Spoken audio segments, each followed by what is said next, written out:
For me, my favorite day was Planned Parenthood, when we shot in the Women's Health Center.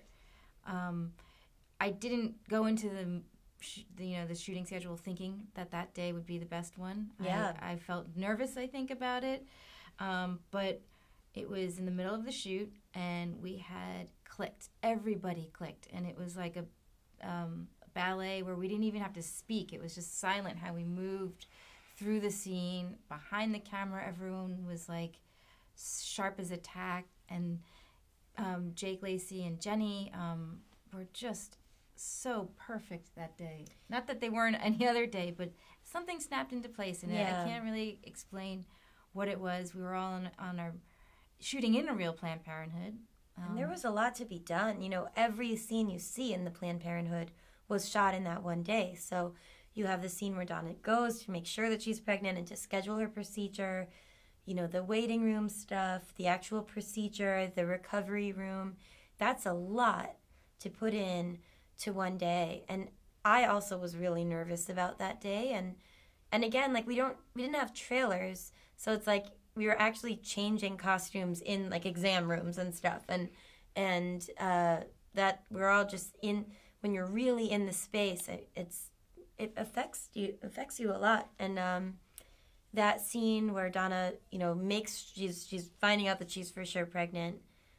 We did it a lot of different ways, and I think for me it was one of the most interesting and proud moments that I've had so far in my career, because that scene took a lot of tweaking, and we did it, you know, in the space on the day. Yeah.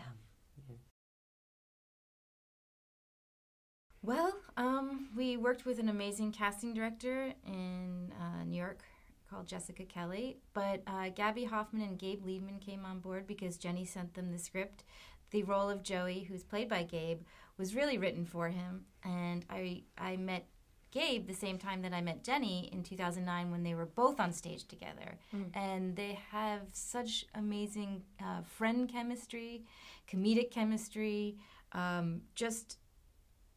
I couldn't stop laughing when I first saw them. Sexual tension is through the I roof. mean, they've fucked a couple of times. No. Sorry. Never ever. One time we touched our genitals over our pants on a dare. Oh, I've never heard that. On stage. Oh, cute. Thanks. Not for me. I tend to be on pretty open to my emotions usually. And I think that's how life goes. Mm-hmm. So up and down that way. And as long as you keep the voice consistent, that's the work for me, is to keep the character consistent. It's not difficult to, express one emotion over another if you know the voice of the character. So it was mostly just fun. I felt like I had been training for a long time and got to run my race.